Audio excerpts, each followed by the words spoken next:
in tonight's discussion we're going to build on the Four Noble Truths that we talked about yesterday evening, and we're going to build on that by talking about what's called the Mahayana and the Vajrayana. But before we do that, is there any more questions about the practices from today? Anyone would like to bring up?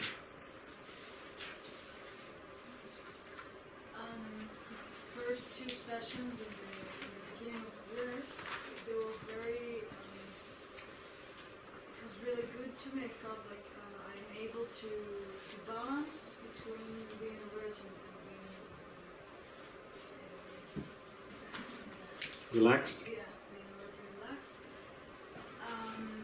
And then after at noon, I said to myself, just don't get expectations about the next one. And the next one, I think I was building up for it to be bad. You know? Oh, for it to be bad? No, I was building up that it would be bad because the first two was good.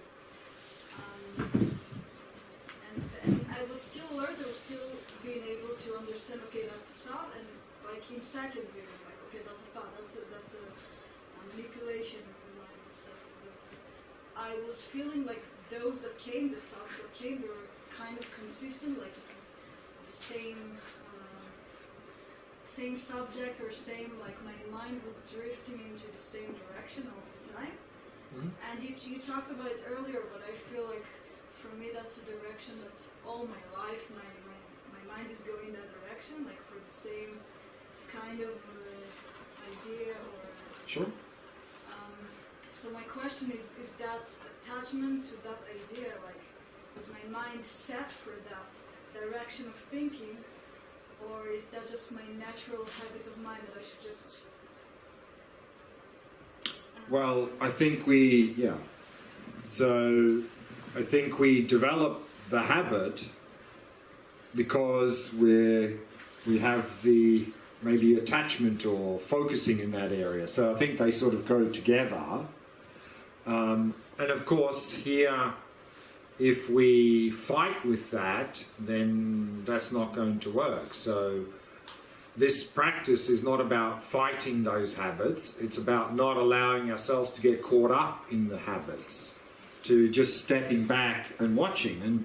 And the first stage of breaking those habits is to notice the habits, because sometimes we don't notice these things, and that's the first, because if we don't notice we've got a certain habit, then of course we won't take steps to overcome it because we won't recognize it. So the first step is exactly this, is to notice that, oh, actually I have this very strong habit of always doing this. I didn't really notice that before. So once we notice it, then we can do something about it. And of course, in this practice we're doing, the Shamatha practice, the strategy is to simply observe that. Observe those thoughts and habits and so forth.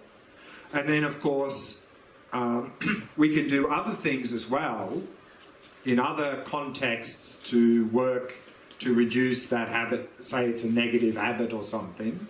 In terms of the wisdom wing of the practice, which we're going to look on day 9, the Vipassana practice, often in terms of the compassion wing of practice we've been doing in the afternoon, there's certain things we can do from there to change these habits. And also I think a lot of these sort of compulsive habits, or some of them at least, are coming from our sort of worldview that pleasure equals happiness and pain equals suffering. And so a lot of our habits are to do with in the direction of pleasure, or to do with trying to avoid the pain. So therefore, as long as we have that perspective, then I think it's going to be difficult to really overcome those tendencies or habits toward pleasure and away from pain. So I think part of that strategy we need to, particularly this in the we looked at last night, the Vipassana, there's the impermanence, dukkha and no self. So the dukkha is to understand the human condition and to really understand that we're stuck in this state due to mental afflictions, and that and this idea of genuine happiness. So if we can really develop that worldview of genuine happiness, that happiness is really coming from within, I think that's also going to be very helpful in reducing these habits of pushing, directing towards pleasure and trying to push away against pain. So that's also going to be part of a helpful strategy.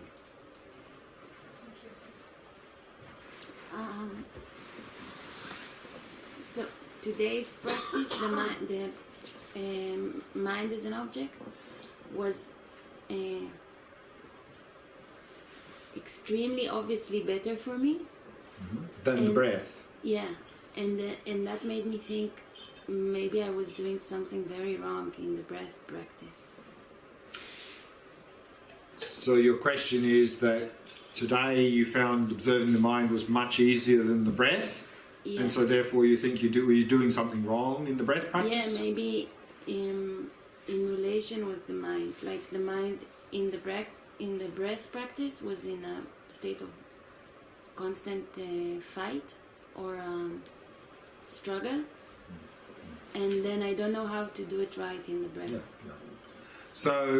Yeah. So that's right. I mean, everyone's different, and some people much prefer the breath, some prefer this, and in tomorrow's practice there'll probably be some people here that will think, wow, this is the one for me. The breath I find boring, the mind is too difficult, but this is the one for me. So everyone is different, so therefore we can focus on the one that really works for us. I mean, that's the general recommendation. And I think also, of course, that we have this strong habit of all this blah, blah, blah, blah, blah. And of course, in the breath practice, that's a problem, the blah, blah, blah, blah. Yeah. So we're sort of fighting with that, whereas actually in this practice, all the blah, blah, blah, blah is the object. Wonderful, I've got something to focus on. Wonderful. So we're not fighting here. Of course, we don't want to get caught up in it, but in the breath practice, it's about letting go of all that and focusing on the breath. And in this one, it's about letting them be and watching them. So I think probably what your experience is that, therefore, because you're not trying to, it's not the thought is not an obstacle, it's actually part of the object, you're finding it easier because you're not going so much into this fighting against the thoughts. Perhaps that's what's going on. But again, everyone is different, and I would recommend to use the object that works for you. So we are now, over these first few days, first 4 or 5 days, is we're learning and practicing the variations of the breath, the mind today, and tomorrow resting in awareness. And then the following day we're going to sort of combine a little bit the awareness and the practice we did today. But then the following 2 days you get to choose your object, and we're going to do less talking and more meditating on those days so that we can get a little bit deeper into the object that we want to work with. So it's not a problem I should try and solve? Try and solve? I breathing mean, of course in the breath practice what we don't want to be fighting with thoughts. So in terms of if you're doing the breath practice and you're sort of having this aversion to thoughts, that's not going to be helpful. So we need to let go of that aversion, and just when a thought comes and just keep coming back to the breath. I mean, if we have a lot of thoughts, that's what's going to happen, as we're going to see, and we've already touched on briefly in the Shamatha chart. The first stage of progress is to notice how out of control our mind really is. That is the first stage of progress, and not to have unrealistic expectations that we're going to, I think I should be able to focus on the breath okay, This is, I think, a bit unrealistic for we as beginners. So I wouldn't worry about it too much. Yeah, I feel like we learn a lot of analyzing our meditation. So we do what? We learn a lot of analyzing, like put a label on it. Oh, okay. Refer it as a foreground, a background, and put a label or anchor with the breath or rhythm of the breath. So sometimes when I'm meditating, I feel like I keep analyzing the meditation by our definition instead of thinking about Yeah. my thoughts. So it became analyzing Right. the Yeah. studies instead of the thoughts. So, yeah, Getting good. Yeah, confused. sure. So the question is that with all these instructions, sometimes we tend to overanalyze the meditations rather than just focusing on the Now object. it's the space, now it's the label, now it's the rhythm of breath, now it's... Good question. So remember that these things like labeling, anchoring in the breath, these are 100% optional and only to be used in the beginning stages if they're helpful to avoid heavy distraction. So it's not like we need to use them. In fact, even if we do use them at the beginning and find them helpful, to continue to go deeper, we'll have to let go of them. We'll have to let go of them. But they can be a way to get into the practice.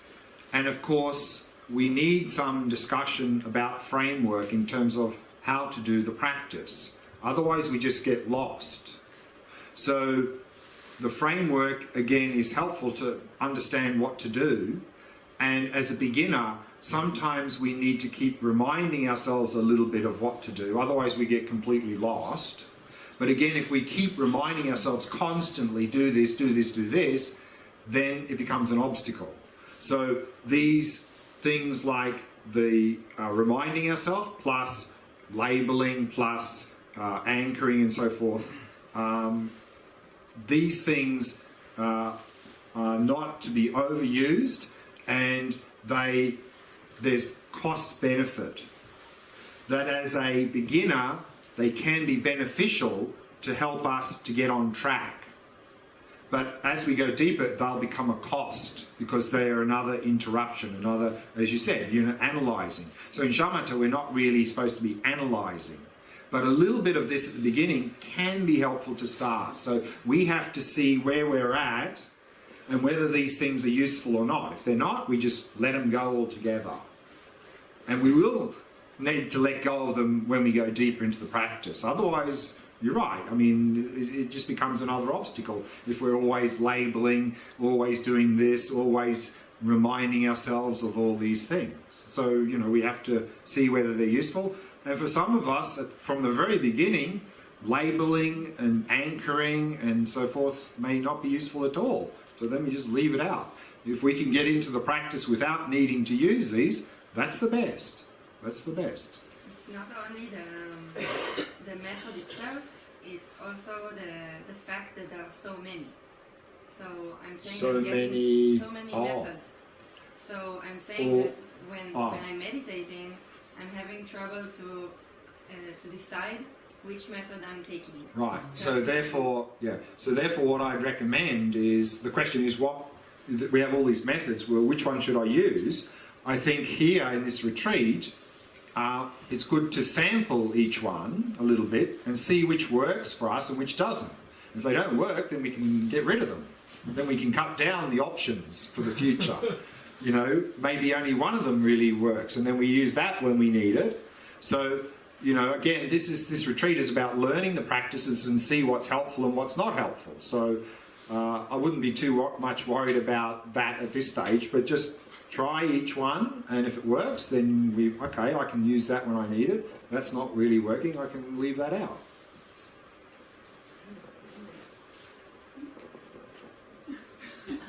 As you like.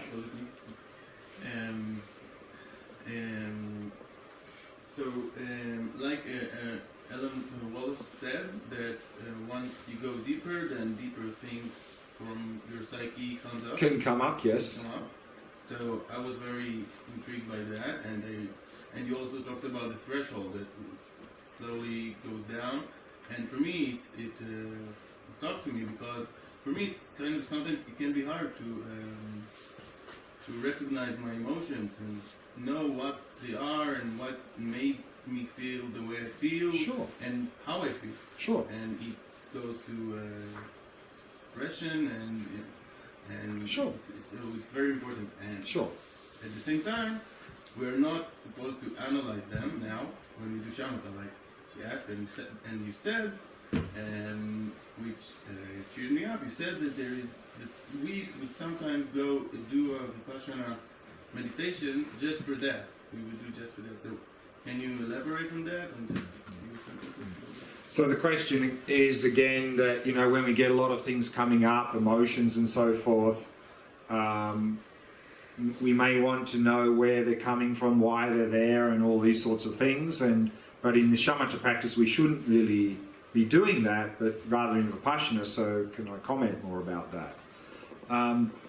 Well, sometimes, of course, in this Shamatha practice, simply noticing what's coming up and how they're coming up, already we gain insight into various things without having to think about it. Just the fact that we see certain things coming up, maybe in a certain order or something, or one thing and then the other one comes after, already just by looking at that, we already gain insight. So we can gain insight from the Shamatha practice into the workings of our mind without having to think about and analyze and so forth. So that's one thing. And then, of course, the other one is then when we want to investigate, then in the Vipassana, of course, Vipassana just means insight, and we can engage in many different types of Vipassana practice. And one can be, if we're doing this sort of practice that we're doing today, then the Vipassana could be to observe where are thoughts coming from, where are emotions coming from, where are they going, where are they abiding. So this is one of the classic approaches to Vipassana for relating to this practice is where are these things coming from, where are they abiding, where are they going. So this is a very common approach to this. So it's kind of the same thing we do in Shamatha, only we do analyze a bit. We think while we do it, we think what's going on. Do we manipulate? Well, it's not so much about thinking, but we're posing questions, and then we're looking. In Shamatha, we're just looking without posing questions. In Vipassana, one type of Vipassana relating to this is to Vipassana on our thoughts, and then we would simply ask the question, where are my thoughts coming from? And then we don't think, we just look. And we look and observe, try and observe where they're coming from. So it's not we're thinking about where they're coming from. We just ask the question at the beginning of the practice, and then we just look to see what we can see. So that's different kind of analyzing. Yeah, so it's again, Vipassana is not thinking about things. Vipassana is gaining insight. So in Vipassana, we ask a question and then we look. Insight only comes from looking, not thinking. Okay, so let's see if I can phrase this. Like in breath meditation, when a thought comes, you need to let it go and go back to the breath. In the mind meditation, you need to observe the thought, right? Well, we're observing it, yes. We let it be. Okay, so, but you need not to get caught up in the thought. That's the challenge. So what I found, yes, so maybe I want more advice on that, because what I found is like when the thought begins, I can catch it, like I can observe it. This thought comes up, or emotion, or visual, whatever, mental thing.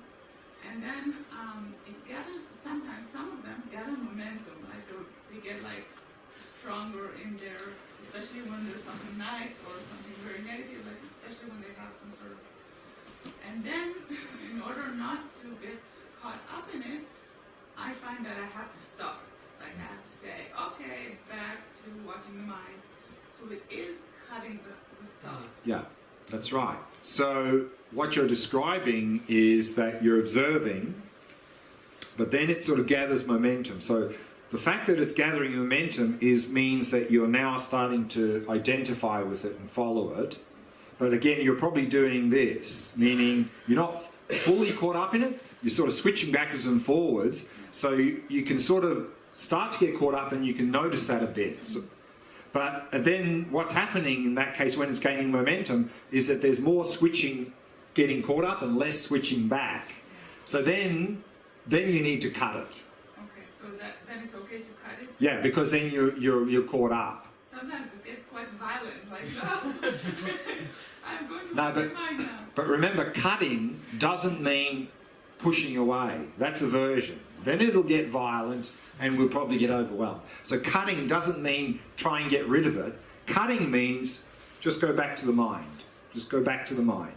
So we're caught up in the thought, we just shift back to the mind.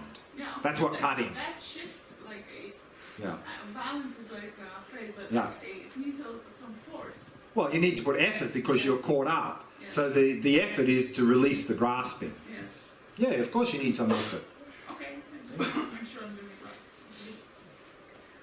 I find two of the practices we've done so far very beneficial for me. The shamatha of the breath in the abdomen. And the watching of the mind. Mm-hmm. So I kind of want to practice them both, but you emphasize that we should pick one and really dig deep into it. And also I find myself kind of going back and forth in between sessions. Sure. Between those two. Right. So the question is that, if I really like or find beneficial the abdomen and observing the mind, is it okay to switch backwards and forwards? Because you said that we should pick one and stick with that. When I said to pick one and stick with it, it's in the context of then putting a lot of effort into the shamatha practice to really move along these stages here. So what we can do, of course, is if we find benefit for each of these methods, then we can put effort in both to be able to use them when we want to receive that benefit. And we can then move, but I wouldn't recommend keep moving within a session, but you may find in a certain period of your life that observing the mind is much more beneficial or helpful, then you can use that for a few days or a few weeks. But other times you may find that actually then in the abdomen is more beneficial, then you can use that for some days or weeks. But again, if we want to really go a lot deeper into the practice in terms of these 9 stages we're going to look at, if we really want to put effort into that, then we should better to pick one object and then use that.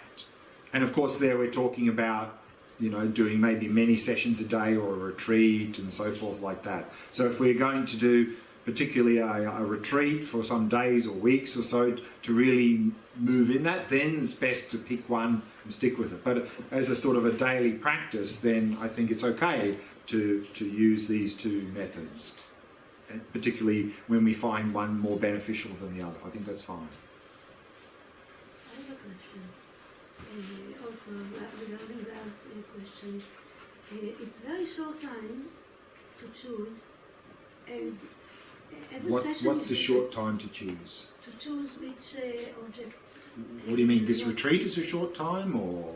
You only give one day, and in this day, maybe you have 4 sessions of this system of this. So each session is different. Sometimes it's good, sometimes it's not. So Oh, I it's see. Too early to choose. Sure, of course. So I wouldn't expect that at the end of this retreat we'll say, this is the one for me. No. So this retreat is about learning the practices, learning what to do and what not to do and so forth. So then when we go home, we can practice a few of these, maybe for some weeks at a time, to see whether it's the one we want to, is the one that really works for us. So, I'm not expecting that at the end of the retreat we'll know that, okay, this is the practice I really want to do. Maybe some of you may really gravitate strongly towards one, and you may already have quite a clear indication by the end of the retreat that maybe this is the one, but to think that by the end of the retreat I need to choose, I think this is a little bit unrealistic. So it's really just about becoming familiar, knowing what all the practices are. Then when we go home, we can put a bit of effort into each one for some time, for maybe some weeks or longer, and then we can get a sense of whether which one is the one that really is good for us. What is good? Good is the easier or the challenging? Very good. The question is, what does good mean? What? What does good mean? And here, what is the best object is not necessarily the easiest one. Because maybe the breath is the easiest, but maybe you find it boring. Then it's not the best. Because unless we're very enthusiastic about the object, we're not going to go anywhere. So part of the selecting the object is... Objects or system? Well, it's the system is shamatha, the objects like breath, mind, awareness. Part of the selection criteria is, am I enthusiastic about using this object? Because if you're not, it's not going to work. I want to ask about the mind. I felt on the first one that we did today that there was no thoughts, so maybe No thoughts. too quiet, so maybe I put too much strain. Possible. Yes, and so on the next two Sessions. I try to lose it, to relax, and I find myself I found here and there thought like a word. I put words, but and something inside me was moving like this, like soothing myself inside, like energy that soothed myself, and I was with my eyes open, but not like this, like I'm trying to not to be dull. Sure. So it's the balance between dull and strain for me. And I don't know if it's, I didn't find thought, only a word here, a word there. And I don't know if, and I was calm. So maybe I'm not clear enough. And like, so maybe I need to do the nostril before, like to put this much time on this meditation. Yeah. So again, I think the question is that you doing this practice observing the mind, there doesn't seem to be much appearing. Should I really continue with that, or should it was I? nice, but maybe I'm not clear enough. Yeah. So again, I think that it can be a number of reasons, of course. One, as you mentioned, is that often when we start, we're really tense, and then we're suffocating the mind. And then, of course, when we go maybe to the other extreme of relaxation, we become very dull, and then nothing really registers. So again, you know, we've only been doing it for a couple of sessions, so don't be sort of come to any conclusion that this is not the one for me. So we need to continue to work with this for a while, and we're going to sort of be doing this again day after tomorrow in conjunction with tomorrow's practice. And so we can continue to work with it and then see what sort of unfolds over time. Again, keeping to the instructions of being relaxed and alert. Try and be relaxed and alert and just see what happens. And I think you'll find that things will definitely change. So don't be any rush. It's like that I need to be ready for that. Maybe I need to work on the breath meditation more. No, I mean, I think that we can simply work with that practice for some time and then just see what develops. So I don't think we have to be, you know, after doing a few sessions of this and it doesn't seem to be going very well, that we rush back to the breath. I think we need to give it a good check, a good test first for quite some time, and then we see whether we should move to something else. Yes. My question about post meditation. About Post meditation. post meditation. Yes, we talked about it briefly. Sure. What is the best method to engage in post meditation? I mean, we know that the meditation and post meditation is supposed to be the same. Is the goal. Supposed to be the same. The goal is the meditation will carry on to the post meditation. Well, you bring it into daily life as much as possible. Yeah. In meditation, you're sitting comfortably. You're in a nice, comfortable place mostly. observing, the eyes are, the conditions are better, but Sure. you go out, walking in the street or even here,